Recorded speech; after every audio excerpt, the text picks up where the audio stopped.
வணக்கம் மக்களே. வணக்கம். சமைக்க வந்துட்டோம். நம்ம ரொம்ப நாள் ஆச்சுல, நல்ல மீன் குழம்பு, அது இது நண்டு வறுவல் பொரியல் எல்லாம் பண்ணி ரொம்ப நாள் ஆச்சு. நம்ம இன்னைக்கு பண்ணலாம், சூப்பரா பண்ணிடலாம். விரால் மீன் வாங்கியிருக்கோம். விரால் மீன் காட்டலாமா? சரி, அதெல்லாம் காட்டுறதுக்கு முன்னாடி முதல்ல நம்ம சேனலை செல்ல புள்ள செல்வி சேனலை சப்ஸ்கிரைப் பண்ணிட்டு லைக் போட்டு வீடியோ பாருங்க. சரி, பார்க்கலாமா?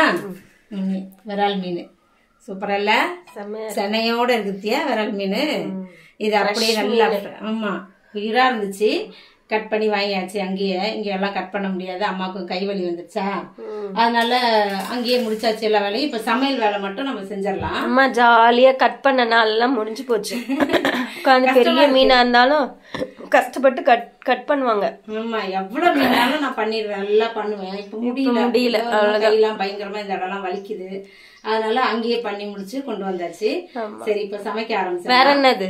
வேற ஒண்ணு முக்கியமானது ஒண்ணு. இப்ப வந்து கிளைமேட் அப்பப்ப மாறி மாறி வருது இல்ல, எல்லாருக்கும் சளி பிடிக்குது, அடிக்கடி சளி பிடிச்சிருது. அதுக்காக என்ன செய்வோம்? நீங்களே சொல்லுங்க. நண்டு ரசம் நாங்களும் சொல்லிடுறோம். நண்டு எல்லாம் ரெடியா வாங்கி முடிச்சுட்டோம், வேலைய இடிச்சு வச்சிருக்கோம். சதையெல்லாம் எடுத்துட்டு, காலு இங்க கால் கொஞ்சம் இருக்கு, எல்லாம் இது சும்மா கடிக்கலான்ட்டு இப்படியே வச்சு போட்டுடலாம் ரசத்துல அப்படின்ட்டு வச்சிருக்கோம். எல்லாம் ரெடியா இருக்கு. நான் ஏன் இந்த கானை வச்சுக்கிட்டு சுத்துறேன் அப்படின்னா, இந்த கான் வந்து நாட்டு சோளம்னு சொல்லுவாங்கல்ல, அது எப்பவுமே வந்து ஸ்வீட் கார்ன் தானே கிடைக்கும். சரி, இத வந்து வேக வச்சு நல்லா சாப்பிட்டு பார்ப்போம் எப்படி டேஸ்ட். ரொம்ப நாள் ஆச்சு இந்த மாதிரி கான் சாப்பிட்டு. சுட்டு சாப்பிடலான்னா இந்த அடுப்புல சுட்டாலும் நல்லா இருக்காது, விறகு அடுப்புல சுடணும் அதெல்லாம். சரி, வேக வச்சு சாப்பிட்டுக்கலாம் இதையும். சரி, எண்ணெய் ஊற்றிக்கலாமா? நண்டு ரசம் செய்ய எண்ணெய் ஒரு 2 ஸ்பூன் அளவுக்கு. இங்க வந்து அம்மா இது என்னது, சின்ன வெங்காயம் இடிச்சு வச்சிருக்காங்க, காஞ்ச மிளகா, இங்க எல்லாமே அரைச்சிட்டேன். 2 ஸ்பூன் மிளகு, 2 ஸ்பூன் சீரகம், கொஞ்சோண்டு பூண்டு ஒரு கைப்பிடி அளவுக்கு எல்லாத்தையும் போட்டு நல்லா அரைச்சாச்சு. அப்பதான் அந்த சாரெல்லாம் உள்ள நமக்கு போகும்ல. முழுசா போட்டா தூக்கி தூக்கி வச்சிருவாங்க, பூண்டெல்லாம் தூக்கி தனியா வச்சிருவாங்க. அதனால அரைச்சாச்சு எல்லாத்தையும்.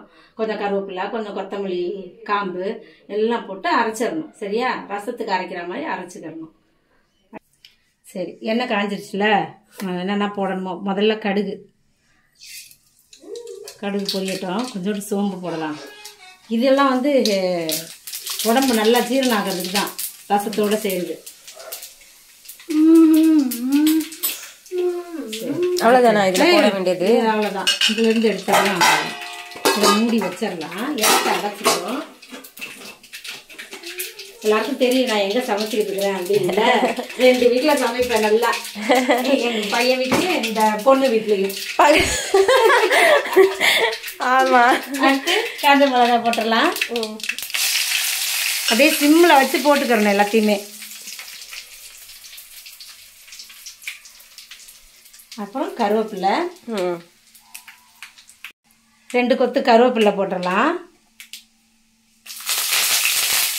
சின்ன வெங்காயம் எடுத்திருக்கேன், இடிச்சாச்சு அதை. ஏன்னா நீங்கள் கரண்டில் எதையும் அதிகமாக அரைக்க முடியாது. இதை இடிச்சாச்சு. இன்னொன்று அரைச்சி வச்சுருக்கோம்னா, இப்போ அரைச்சி வச்சுருக்கிறோம்ல, மிளகு சீரகம் காஞ்ச மிளகா பூண்டு எல்லாம் அரைச்சாச்சு. எப்படி அரைச்சோம்னா, இன்வெர்ட்டர் இருக்கா, அந்த கரண்டில் கொஞ்சோண்டு போய் அரைச்சிட்டு வந்துச்சு. அதை மிச்சம் பண்ணிக்கிறதுக்கு அதை இது மட்டும் அரைச்சாச்சு. சரி, அரைச்சி வச்சுருக்கிற இந்த மிளகு சீரகம் பூண்டு எல்லாத்தையும் சேர்த்து இதில் சேர்த்துடலாம். ரசத்துக்கு தேவையான அளவுக்கு, நண்டு ரசத்துக்கு. ஒரு தக்காளி இது கட் பண்ணி வச்சுருக்கேன் பெருசாக. கொஞ்சம் நேரம் இதில் போட்டு வதக்கிக்கிடலாம். கொஞ்சமாக உப்பு சேர்த்துக்கிடலாம். இப்போ நம்ம இடித்து வச்சுருக்கிற நண்டு எல்லாமே காலெல்லாம் சேர்த்து அதிலே போட்டுடலாம்.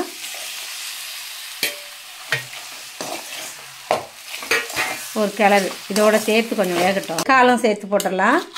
இந்த காலெல்லாம் குட்டி குட்டி கால் தானே, அதனால அப்படியே கடிச்சு சாப்பிட நல்லா இருக்கும். இடிக்கல, அதனாலதான். அப்படியே திக்கா ரசம் வச்சு அதை எடுத்து சாப்பிட்டுட்டு அதை ஊற்றி பண்ணிட்டு சாப்பிடலாம். சூப்பராக இருக்கும். சளியும் குறைஞ்சி போயிடும் சீக்கிரமா. எல்லாருக்கும் சளி இல்லை வீட்டில். எல்லாம் பையன், பேத்தி, மருமக, இந்த பொண்ணு எல்லாருக்கும் சளி, என்ன தவிர. பெருங்காயத்தூள் போட்டுக்கலாம். 1 ஸ்பூன் அளவுக்கு, சின்ன ஸ்பூனில் போதும். நண்டெல்லாம் கழுவி எடுத்து தண்ணி ஊத்தி வச்சிருக்கிறேன் பாரு. இத புளி கொஞ்சோண்டு ஊற வச்சிருக்கேன். ஒரு சின்ன குட்டி அரைநெல்லிக்காய் சைஸ் அளவுக்கு. அது ஒரு டேஸ்ட் கொடுக்கும். அதனாலதான் அதை போடுறது. போடக்கூடாதுன்னு சொல்லுவாங்க, ஆனா எங்க அம்மா போடுவாங்க, அதனால நானும் போடுறேன் கொஞ்சமா. சரி, இந்த தண்ணியை ஊத்திடலாமா இப்போ?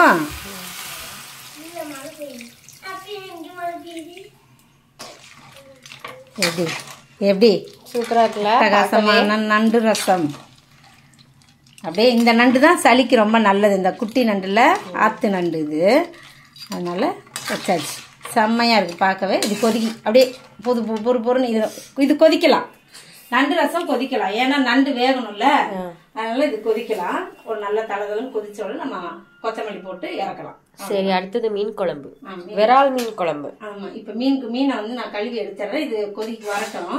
ஓகே, தேவையான அளவுக்கு தண்ணி ஊத்திக்கலாம். இதுல நல்லா நுறையா வந்துச்சா, அழகா இருக்கு. இப்படியே இப்ப கொதிக்கட்டும், கொஞ்சம் நல்லா தளதளன்னு கொதிச்சு அந்த நண்டெல்லாம் வந்து வேகட்டும்.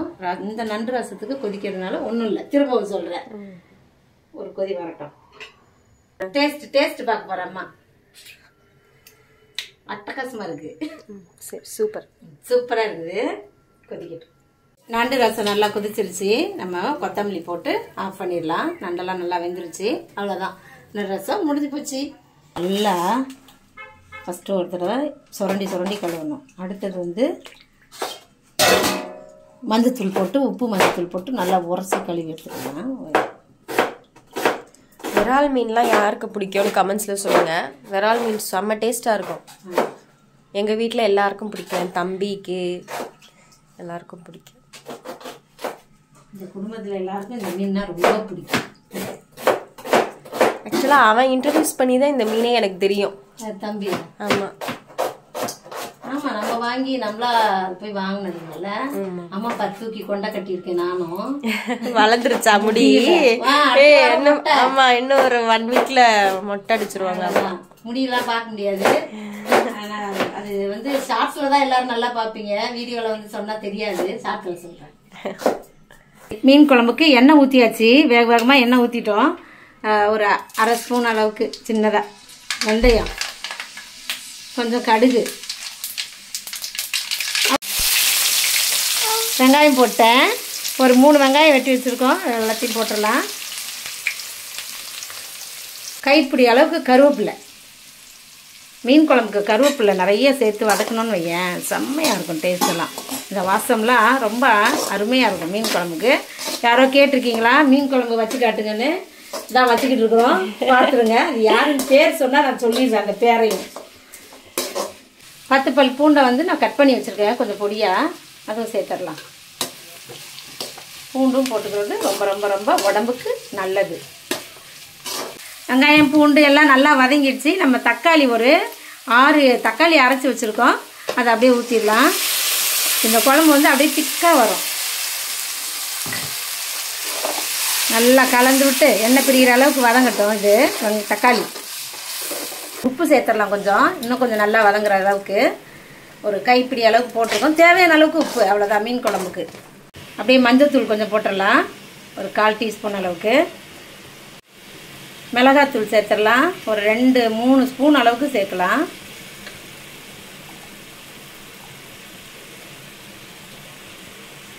அவ்வளோதான், அப்புறம் போட்டுக்கலாம் வேணும்னா தேவையான அளவுக்கு. இப்போ இந்த மசாலாலாம் நல்லா வதங்கி எண்ணெய் பிரிஞ்சு வர அளவுக்கு வதக்கி எடுத்துடலாம். சரி, மசாலாலாம் நல்லா இது வதங்கி எண்ணெய் பிரிஞ்சு வந்துருச்சு. இப்போ நம்ம வந்து புளி சேர்த்துக்கலாம். புளி தண்ணியை நல்லா கரைச்சி எடுத்து வச்சிருக்கிறோம் புளியை. இதோட அப்படியே நமக்கு தேவையான அளவுக்கு, குழம்புக்கு எவ்வளோ தண்ணி தேவையோ தேவையான அளவுக்கு இந்த புளியை இன்னும் கூட கரைச்சி ஊற்றிக்கிடலாம். ஊற்றிட்டு பார்க்கலாம். இரு, குழம்பு நல்லா கொதிச்சிருச்சு. நம்ம மீன் சேர்த்துடலாம். நம்ம விரால் மீன் சூப்பராக கழுவி க்ளீனாக வச்சுருக்கோம், அதை அப்படியே சேர்த்துடலாம்.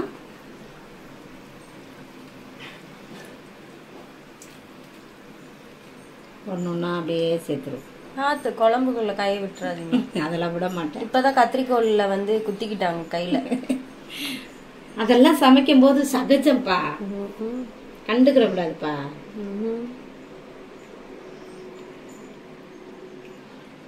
இப்போ இந்த சனைக்கு ஒரு பெரிய போட்டியே நடக்கும். ஆளுக்கு கொஞ்சம் கொஞ்சம் பிச்சுக்குவோம். பாதி பாதியா பிச்சுக்கலாம். நிறைய வாங்கி ஒரு தனி டிஃப்ரெண்டான டிஷ்ஷா செஞ்சால் வந்து அதை யாருமே சீண்ட மாட்டோம். ஆமா, அந்த ஒன்னே ஒண்ணு கொஞ்சோண்டு சாப்பிட்டு வச்சிருவோம்.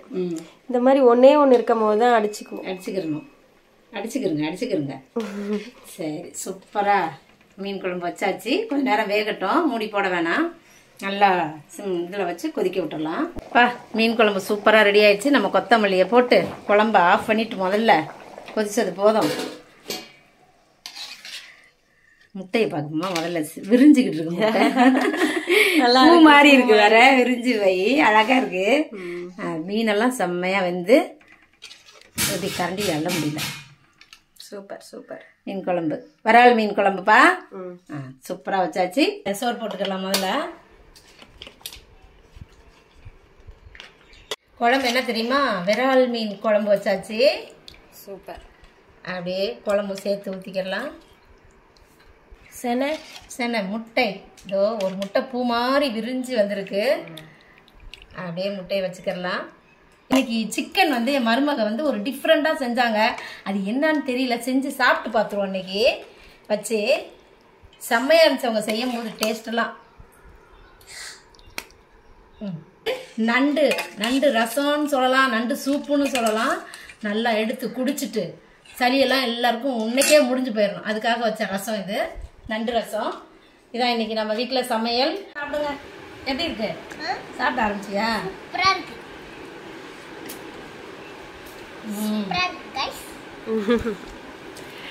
சூப்பராக இருக்கு, நல்லா இருக்கு.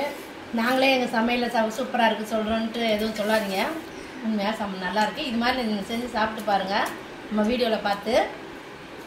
நல்லா இருக்கா டார்லிங்? சரி, நீங்களும் செஞ்சு பார்த்துட்டு கமெண்ட்ல சொல்லுங்க எப்படி இருக்குன்னு. பாய்.